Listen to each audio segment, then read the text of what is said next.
Okay, तो कुछ extra points देखते हैं हम ब्लड के बारे में। जैसे कि न्यूट्रोफिल्स है, neutrophils are also known as heterophils या न्यूट्रोसाइट्स। ठीक है, तो हेट्रोफिल्स और न्यूट्रोसाइट्स भी कहते हैं हम न्यूट्रोफिल्स को। यूनिवर्सल डोनर जो होता है वो ओ ब्लड ग्रुप नहीं होता, बल्कि हमें कहना चाहिए वो नेगेटिव होता है, क्योंकि ओ नेगेटिव के पास आरएच फैक्टर भी नहीं होता। मतलब कि वो किसी को भी अगर ब्लड देगा तो वो कुछ भी नया उसको नहीं दे सकता, इवन आरएच फैक्टर भी नहीं।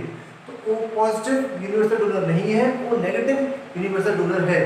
तो अगर आपसे क्वेश्चन आता है, अगर आपके ऑप्शन होता है कि ओ नेगेटिव है, तो यू विल सेलेक्ट या you will tick the question O negative. इसी तरीके से जो यूनिवर्सल एक्सेप्टर है वो ए बी पॉजिटिव है, ए बी नेगेटिव नहीं है। जैसे कि मैं समझाता हूँ आपको, जैसे कि मान लीजिए किसी का ब्लड अगर ए बी नेगेटिव है और एक है ए बी पॉजिटिव। ठीक है, हमने देखा था कि ए बी ब्लड ग्रुप जो होता है वो यूनिवर्सल एक्सेप्टर होता है, लेकिन इन दोनों में से भी ए बी में से भी दो कैटेगरी हो सकती है, एक पॉजिटिव और एक नेगेटिव। इन दोनों में से अगर हम देखते हैं तो यूनिवर्सल जो एक्सेप्टर है वो ए बी पॉजिटिव है। क्यों है कि अगर इसको अगर कोई आरएच फैक्टर वाला तो ब्लड देगा, मान लीजिए एग्जांपल के लिए मैं देख के चलता हूँ, बी पॉजिटिव वाला अगर उसको ब्लड देगा तो नहीं दे सकता। क्यों नहीं दे सकता? क्योंकि इसके पास आरएच फैक्टर प्रेजेंट है, उसके पास नहीं है, तो कुछ नया एंटीजन चला जाएगा। लेकिन अगर बी पॉजिटिव वाला इसको देगा तो कोई दिक्कत नहीं, क्योंकि इसके पास तो आरएच फैक्टर ऑलरेडी प्रेजेंट है। तो एक्चुअली में ये यूनिवर्सल रेसिपिएंट है, यूनिवर्सल रेसिपिएंट जो सब किसी से भी ब्लड एक्सेप्ट कर सकता है। ये यूनिवर्सल एक्सेप्टर जो है वो कौन है? वो ए बी पॉजिटिव है। ठीक है, तो यूनिवर्सल एक्सेप्टर या यूनिवर्सल क्या बोलते हैं इसको? रेसिपिएंट। रेसिपिएंट वर्ड भी हम यूज कर सकते हैं, यूनिवर्सल रेसिपिएंट। ओके, रिसीव करने वाला। नेक्स्ट है clumping of RBC, also called agglutination. कल मैंने आपको बताया था कि अगर हम किसी और का ब्लड किसी में चढ़ाते हैं तो क्या होता है? तो क्लम्पिंग होती है।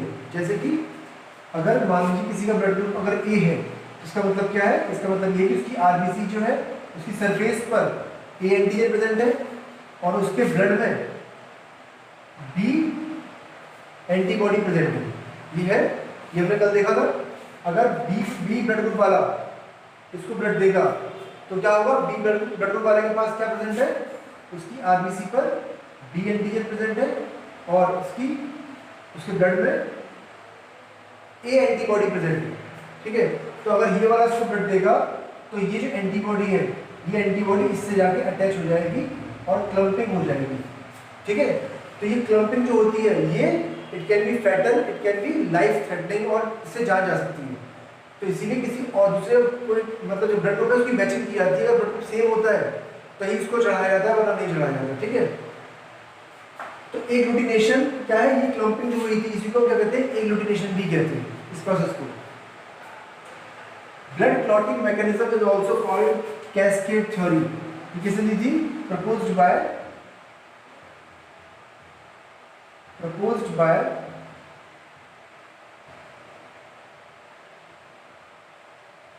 मैकफर्लेन।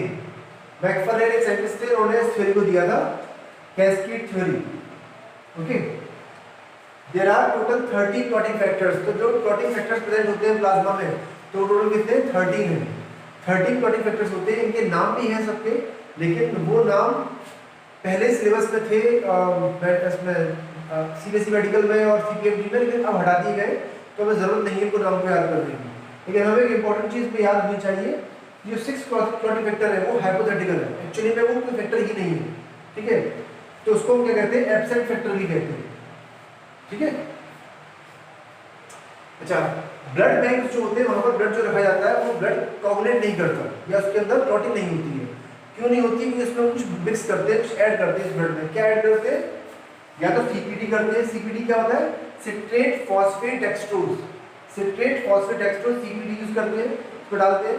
या फिर इसमें एसीडी डालते हैं, acid citrate dextrose, acid citrate dextrose. या हम डालते हैं ईडीटीए। ईडीटीए क्या होता है? Ethylene diamino tetraacetic acid, EDTA. तो इन तीनों में से हम कोई भी चीज मिक्स कर देते हैं उसमें, और ब्लड बैंक्स में इस तरीके से ब्लड को रखा जाता है। ठीक है, तो ये तीनों क्या है? ये एंटीकोएगुलेंट है, जो क्लॉटिंग नहीं होने देते ब्लड के अंदर, क्लॉट्स नहीं बनने देते। ठीक है, oxalate and citrate used to prevent clotting in test tube. अगर हम एक टेस्ट ट्यूब में ब्लड निकालते हैं, अक्सर लैब में चेकिंग वगैरह होती है, तो वो क्या यूज करते हैं क्लॉटिंग ना हो उसके लिए, दे यूज ऑक्सीनेट एंड सिट्रेट, वो इन दोनों केमिकल्स को यूज करते हैं ताकि इसमें क्लॉटिंग ना हो, ठीक है।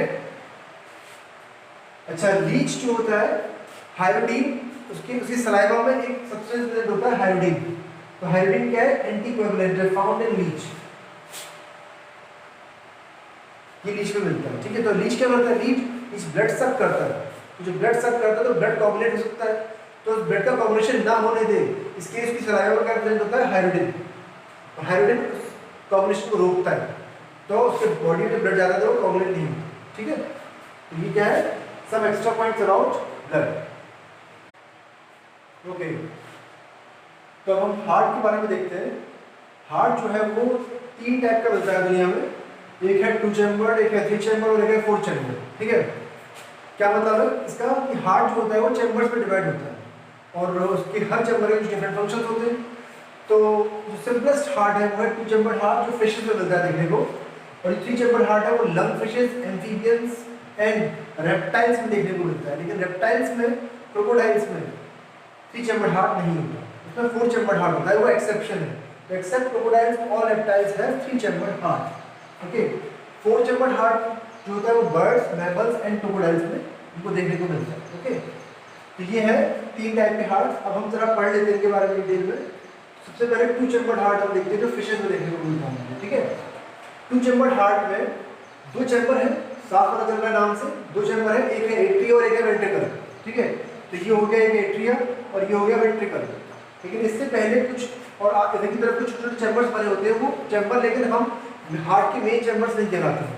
अब देखिए क्या हो रहा है यहाँ पर, ये क्या है, this is what, this is when, ये एक वेन है, ये भी एक वेन है, ये वेन जो है वो डीऑक्सीजनेटेड ब्लड लेकर आ रही है और यहाँ पर आकर थोड़ा इकट्ठा हो रहा है ब्लड, तो ये जो एरिया है थोड़ा कैविटी सी बन गई है, इसे कहते हैं क्या, sinus venosus, we call it sinus venosus. Sinus venosus से फिर ब्लड पुश होकर जाता है एट्रिया में, एट्रिया से फिर पुश होकर जाता है वेंट्रिकल में, वेंट्रिकल से फिर जाता है बल्बस आर्टियोसस, बल्बस आर्टियोसस एक छोटा सा चैम्बर होता है, बल्बस आर्टियोसस, फिर वहां से आयोटा निकलती है और आयोटा से जो ब्लड होता है वो आर्टरीज के थ्रू पूरी बॉडी में पहुंच जाता है, ठीक है। अब ये जो ब्लड है ये कहाँ जा रहा है, ये ब्लड जा रहा है गिल्स के पास, गिल्स से ये ब्लड ऑक्सीजन लेगा और फिर वहां से पूरी बॉडी में डिस्ट्रीब्यूट हो जाएगा, ट्रांसफर हो जाएगा, तो पूरी बॉडी में ऑक्सीजनेटेड ब्लड पहुंच गया, फिर पूरी बॉडी से डीऑक्सीजनेटेड ब्लड कलेक्ट होकर कहाँ पहुंचेगा, वापस से वेन से इधर आएगा, ठीक है। तो ये प्रोसेस पूरी लगातार चलेगी। तो क्या हो रहा है यहाँ पर, मान लीजिए यहाँ से हम देखते हैं तो आर्टरी से ब्लड कहाँ गया, आर्टरी से ब्लड गया गिल्स में, ठीक है। गिल्स में क्या हुआ, blood get oxygenated, blood oxygenate हो गया, इसके बाद ब्लड कहाँ गया, now blood gets transferred to all the parts of body, ठीक है।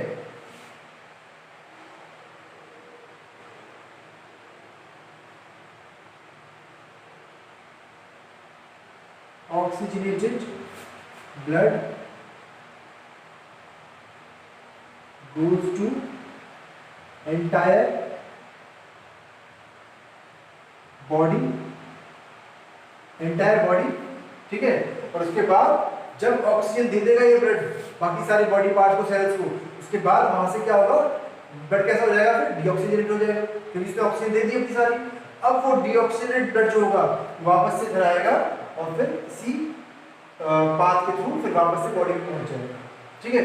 तो हार्ट क्या है, पंपिंग ऑर्गन है, वो पंप कर रहा है ब्लड फोर्स के साथ, ताकि वो गिल्स में जाए, फिर वहां से ऑक्सीजन कलेक्ट करेगा और फिर वहां से पूरी बॉडी में जाए, ठीक है। तो ये हो गया 2 चैम्बर हार्ट। अब 2 चैम्बर हार्ट को एक्चुअली में क्या है कि इसमें डीऑक्सीजनेटेड ब्लड है, सिर्फ ऑक्सीजन ब्लड हमको कहीं दिखाई नहीं दे रहा, यहाँ पर डीऑक्सीजनेटेड ब्लड आया है और यहाँ से निकल भी डीऑक्सीजनेटेड ब्लड ही रहा है, ठीक है। तो इस हार्ट के अंदर ब्लड कैसा है, डीऑक्सीजनेटेड, इसीलिए इस हार्ट को हम वीनस हार्ट भी कहते हैं, क्योंकि वेन्स में ब्लड जो होता है वो डीऑक्सीजनेटेड रहता है, ठीक है। It's known as venous heart, ठीक है। सिंगल सर्कुलेशन को कहते हैं इसको, फिशेस हैव सिंगल सर्कुलेशन, मतलब कि हार्ट में जो ब्लड है वो एक ही बार एंटर कर रहा है, पूरे सर्कुलेशन में हार्ट में ब्लड सिर्फ एक ही बार एंटर कर रहा है, तो वो क्या है, सिंगल सर्कुलेशन। डबल सर्कुलेशन क्या होता है वो बाद में देखेंगे, ठीक है। यहाँ पर क्या है, अब ये 3 chambered heart, this is 2 chambered heart, this is 3 chambered heart.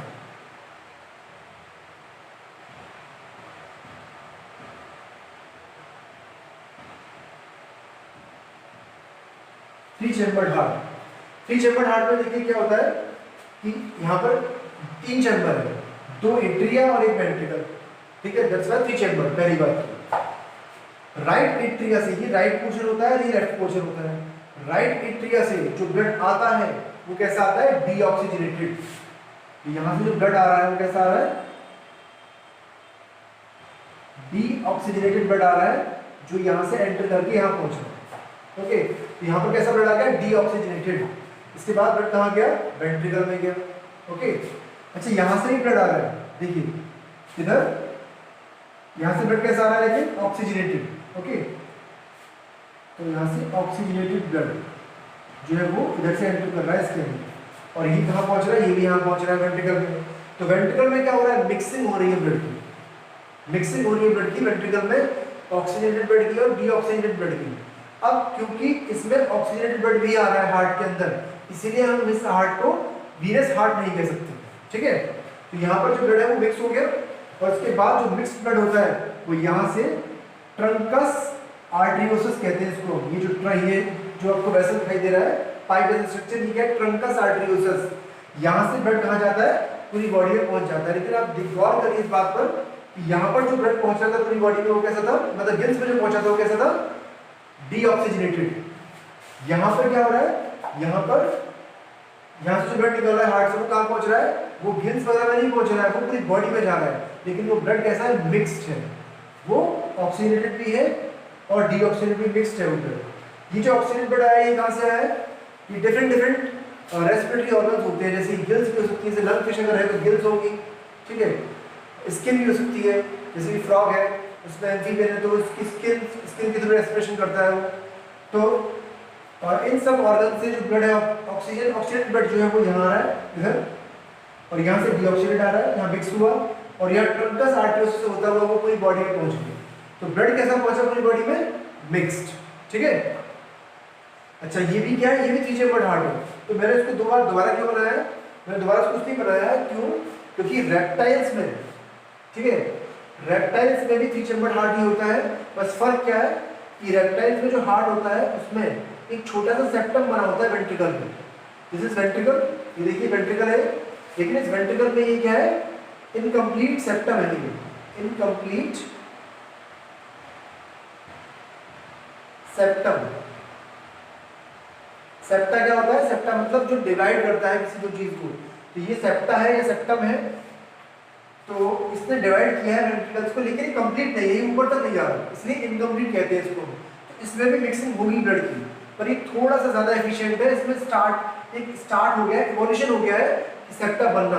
अब इसके आगे जो 4 चैम्बर्ड हार्ट आएगा वहां पर ये सेप्टा कंप्लीट होगा, मतलब वहां पर वेंट्रिकल्स दोनों वेंट्रिकल्स अलग अलग होंगे, ठीक है। तो ये क्या है, रेप्टाइल्स का हार्ट है, दिस इज रेप्टाइल्स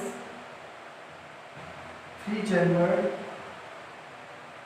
हार्ट। बाकी सब कुछ सेम होगा, बस एक छोटा सेक्टर उनको उसमें दिखाई देता है, ठीक है।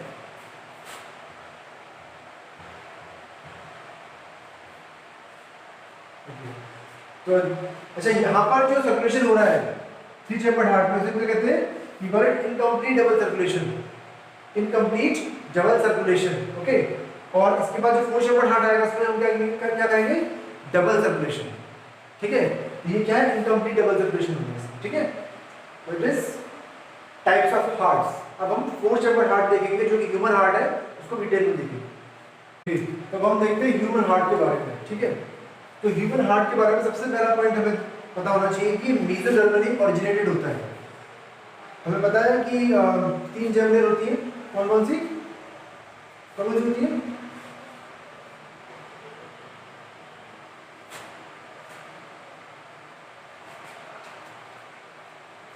Okay. Now will study about human heart, ठीक है। तो ह्यूमन हार्ट के बारे में सबसे पहला पॉइंट हमें पता होना चाहिए कि मेसोडर्मली ऑरिजिनेटेड होता है। मेसोडर्मली ऑरिजिनेटेड इसका मतलब क्या है कि ये मेसोडर्म जर्म लेयर से बना है। 3 जर्म लेयर होती है, कौन सी? एक्टोडर्म, मेसोडर्म और एंडोडर्म। ठीक है, कौन सी होती है? एक्टोडर्म, मेसोडर्म और एंडोडर्म। ये तीनों जर्म लेयर हमारी बॉडी के सारे टिश्यूज को बनाती है। ठीक है, ये जो मेसोडर्म है, जो हार्ट जो है वो मेसोडर्म से बनता है। Heart is मेसोडर्मली originated. ठीक है, ओके, ये पॉइंट इंपॉर्टेंट है बहुत। इसके अलावा लोकेशन कहाँ होती है इसकी? ये दोनों लंग्स के बीच में होता है। लंग्स के बीच में जो स्पेस होता है इसको क्या कहते हैं? Mediastinum. You call it mediastinum is the space between two lungs. और मान लीजिए जैसे कि एग्जांपल, ये लंग है इधर, दूसरा लंग है, इसमें ऐसे स्ट्रक्चर आता है। ठीक है, ऐसे आता है ये स्ट्रक्चर। ये जो बीच में स्पेस आपको दिखाई दे रहा है, ये क्या है? मीडियस्टाइनम। Space is mediastinum. इसको थोड़ा और बड़ा कर देता हूं स्ट्रक्चर को।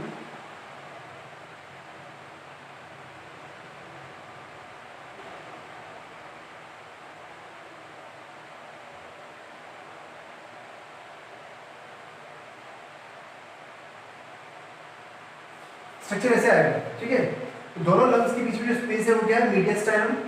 अब जो लेफ्ट लंग होता है इसमें हल्का सा एक नॉच बना होता है, जैसा खांचा बना होता है, नॉच। ये नॉच क्या कहलाता है? Cardiac notch. This notch is known as cardiac notch. तो जो हार्ट होता है वो हल्का सा लेफ्ट की तरफ टिल्टेड होता है, हल्का सा। ठीक है, तो क्या है? Location between lungs and thoracic cavity. Thoracic cavity मतलब लंग्स कहाँ होते हैं? थोरेसिक कैविटी के अंदर होते हैं, रिब्स के अंदर होते हैं। तो रिब्स के अंदर जो एरिया होता है क्या कहलाता है? Thoracic cavity.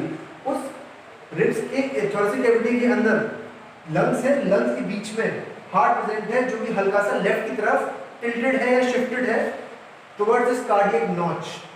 Okay, slightly towards left side in cardiac notch. Okay, next है average adult heart is about 12 centimetre long. इसकी लेंथ होगी कितनी होगी हार्ट की? 12 सेंटीमीटर। और 8 to 9 सेंटीमीटर एक ब्रॉड होता है और 6 to 8 सेंटीमीटर एक थिक होता है। तो इसका डायमेंशन है इसका। Okay, average weight of heart in male is 300 gram और फीमेल में 250 ग्राम। दोनों में वेट में अंतर मिलता है हार्ट में। तो जो मेल में जो हार्ट है वो 300 ग्राम है और जो फीमेल में है वो क्या है? 250 ग्राम। एवरेज वेट है ये। लेकिन ये वेट अगर हम पूरा बॉडी से देखते हैं कि कितना परसेंटेज है बॉडी का, तो it's about 0.45% of body weight in male. But in female कितना है? इन मेल्स और फीमेल में कितना हो गया? And 0.40% in female. Okay, next है हार्ट इज हॉलो। कैसा है? हार्ट अंदर से खाली है क्योंकि उसके अंदर ब्लड भरता है, फिर वो पंप होता है वहां से।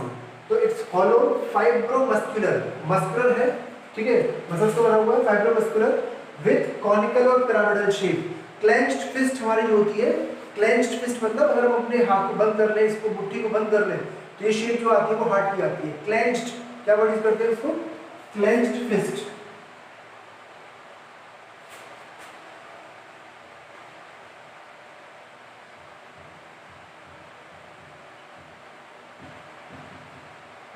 क्लेंच्ड फिस्ट ऐसी शेप बन जाती है। लेकिन अगर हम और किसी टर्म में इसको डिस्क्राइब करना चाहें शेप को, तो कैसी? कॉनिकल या पिरामिडल शेप है। ऊपर से हार्ट जो होता है वो ब्रॉड होता है और नीचे से ऐसे आके थोड़ा सा नैरो होता चला जाता है। तो जो ऊपर का पार्ट है, upper part of heart called base और लोअर पार्ट को एपेक्स कहते हैं। एपेक्स मतलब जो कोई चीज कॉनिकल होती है चली आती है। ठीक है, अच्छा, अब हम हार्ट में अगर देखते हैं कि हार्ट क्या, हार्ट एक्चुअली में डबल मेम्ब्रेनस सैक के अंदर बंद है। एक डबल मेम्ब्रेनस सैक, दो मेम्ब्रेन का एक सैक बना हुआ। सैक मतलब क्या होता है? एक बैग लाइक स्ट्रक्चर। सैक, क्या वर्ड यूज किया मैंने? सैक। ये डबल मेम्ब्रेनस सैक एक स्ट्रक्चर है, उसके अंदर बंद होता है हार्ट। उस सैक को क्या कहते हैं? Pericardium. You call that pericardium. इसे हम प्रोटेक्टिव कवरिंग भी कहते हैं। ठीक है, ओके, अभी पेरिकार्डियम जो है ये दो पार्ट में डिवाइड है। मैंने बताया डबल मेम्ब्रेन है, जो बाहर की मेम्ब्रेन है वो कहलाती है क्या, पैराइटल पेरिकार्डियम, और जो अंदर की है लेयर वो कहलाती है क्या, विसरल पेरिकार्डियम। तो ये बाहर की मेम्ब्रेन है, तो ड्रॉ करके बनाइए। जो ग्रीन कलर का आपको दिखाई दे रही है ये क्या है, विसरल पेरिकार्डियम। ओके, इन दोनों मेम्ब्रेन के बीच में जो स्पेस आपको दिखाई दे रहा है वो क्या है, parietal cavity. Space is parietal cavity. ये स्पेस जो होता है, ये कैविटी जो होती है, फिल्ड होती है किससे, पेरिकार्डियल फ्लूइड से। इस पेरिकार्डियल कैविटी जो है, सॉरी ये कैविटी है पेरिकार्डियल कैविटी जो है, it is filled with pericardial fluid. ठीक है, pericardial cavity is filled with pericardial fluid. क्या काम है इस फ्लूइड का, it protects heart from mechanical injuries और शॉक। तो कोई झटका अगर लगता है, फिर कोई मैकेनिकल इंजरी लगती है, तो ये जो बीच में फ्लूइड होता है ये शॉक को एब्जॉर्ब कर लेता है और हार्ट तक शॉक को नहीं पहुंचने देता। ठीक है, तो पेरिकार्डियल फ्लूइड क्या होता है, it absorbs mechanical shock and mechanical injuries. ठीक है, it protects heart from mechanical injuries. इसके बाद ये लेयर आती है जिसे क्या कहते हैं, मायो। अच्छा, अब ये तो हो गई प्रोटेक्टिव कवरिंग की बात। ओके, लेकिन अगर हम हार्ट में हिस्टोलॉजिकली देखते हैं, अगर हम हार्ट को हिस्टोलॉजिकली देखें कि भाई कौन कौन से टिश्यूज किस टाइप के प्रेजेंट है, तब उसमें हम क्या देखते हैं, उसमें हम सबसे पहले स्टार्ट करते हैं कहाँ से, विसरल पेरिकार्डियम से स्टार्ट करते हैं, इससे विसरल पेरिकार्डियम से। ठीक है, तो विसरल पेरिकार्डियम को हम क्या कहते हैं, एपिकार्डियम भी कहते हैं। We also call it epicardium.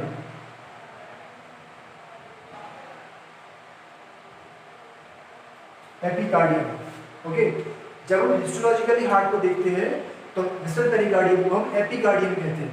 Okay, लेकिन अगर हम बात करते हैं कि हार्ट किसके अंदर प्रेजेंट है, तो पेरिकार्डियम के अंदर प्रेजेंट है। पेरिकार्डियम एक बैग लाइक स्ट्रक्चर है, और वो बैग लाइक स्ट्रक्चर में दो लेयर है, एक है पैराइटल पेरिकार्डियम और एक है विसरल पेरिकार्डियम। तब विसरल पेरिकार्डियम को हम पेरिकार्डियम की लेयर मान लेते हैं। ओके ओके, तो यहाँ पर क्या है, अगर हम हिस्टोलॉजिकली देखते हैं तो सबसे बाहर की जो लेयर है हार्ट की वो क्या है, एपिकार्डियम। फिर पेरिकार्डियम को हम इस लेयर में काउंट नहीं करते। हिस्टोलॉजिकली का मतलब क्या होता है, हिस्टोलॉजी मतलब क्या होता है, स्टडी ऑफ टिश्यूज। तो टिश्यू वाइज हम देख रहे हैं कि हार्ट में कौन कौन से टिश्यूज होते हैं। तो सबसे पहली लेयर क्या हो गई, एपिकार्डियम। अब एपिकार्डियम जो है किससे बनी होती है, सिंपल स्क्वेमस एपिथेलियम सेल से।